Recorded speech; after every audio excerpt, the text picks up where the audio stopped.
journey takes us to the outskirts of Hanoi, in Huong Commune, 55 kilometers away from the city center. Here lies Huong Temple, a vast complex of temples and shrines that many Vietnamese go on a pilgrimage to every year, especially during the festive seasons.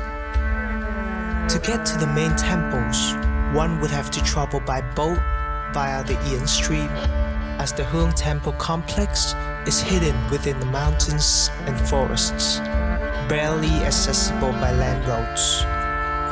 It is surprising how such magnificence can be just right around the corner of the busy streets of the capital.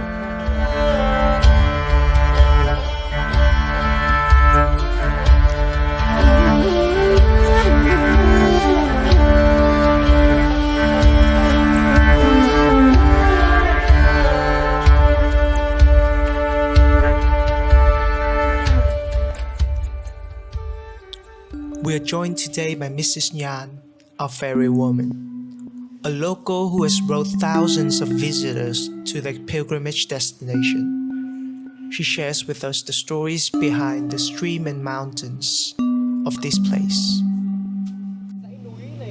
Dãy núi này làm hình thù là đâu? Hình thù là từ đền Trình mà vào đến đây là kéo dài con suối này là nó rơi vào 4 cây ngồi đường thuyền. Thì cái dãy núi này nó rơi vào 100 ngọn núi, hình thù là 100 ông voi.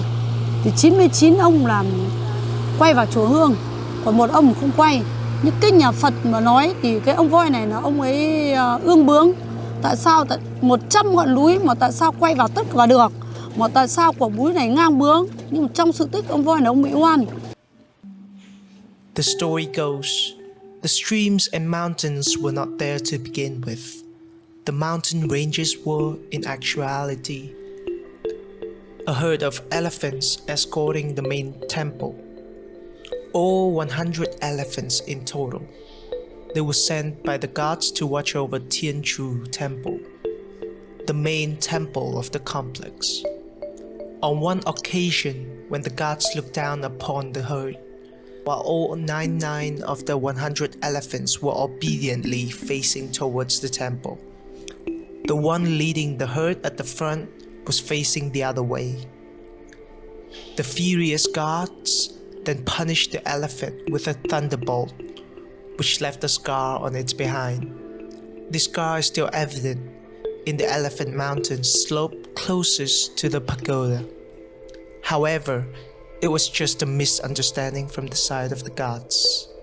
The elephant was, in fact, just checking to see if all the other elephants were still in line without wandering off, and he was unjustly punished for that.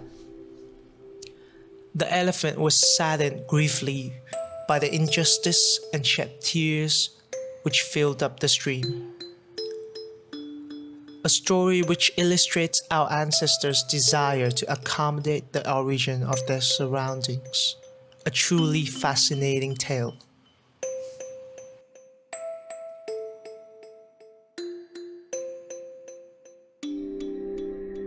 Đền Trình is the first stop on our journey. It's a place where anyone who comes to Huong Temple needs to visit to ask for permission from the gods to enter the site. These are Lân. They have the head of a dragon and the body of a horse. They are sacred creatures that represent prosperity and are often seen guarding the temples and pagodas. Traditionally, the roofs of temples and pagodas are as large as 2/3 of the whole structure, with steep sides and protruding corner decorated with dragons and lens. The roofs are plated with curved ceramic tiles, creating a majestic appearance to the structure.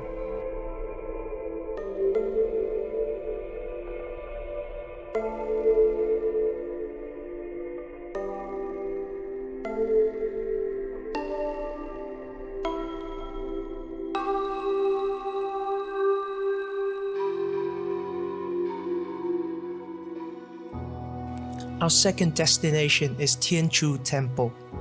This is the main temple in the Huong Temple complex.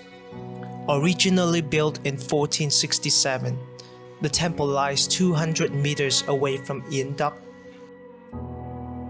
Some parts of the temple was destroyed during the colonial wars with the French and was later rebuilt, while others still retain the historic beauty since it was built over 500 years ago.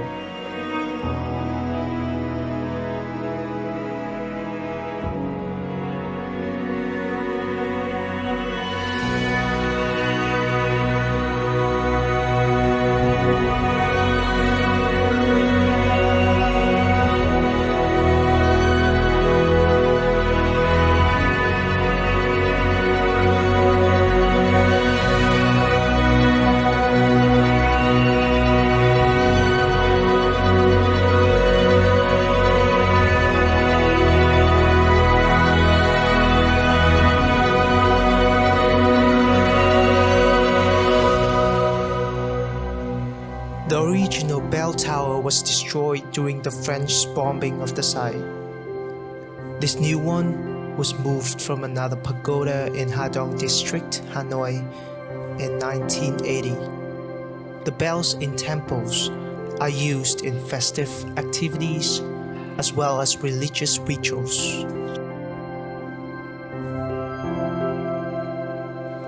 The architecture of the temple takes after the long tradition of Vietnam, with many murals, sculptures, and paintings all crafted by hand, as they have been throughout the ages. The murals are often engraved in wood and all plated with precious metal, bringing the stories to life. They often depict a myth of creatures and stories, a traditional slice of life in the distant past, or a picturesque landscape that captures the mind.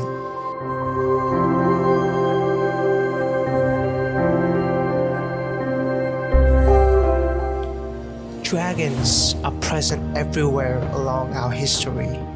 They are often illustrated guarding the temples and courtyards as the will of the heavens. Some are plated with ceramic, making them sparkle in the majestic hue of colors under the sun. Just being in this atmosphere will surely leave you bewildered by a feeling of tranquility.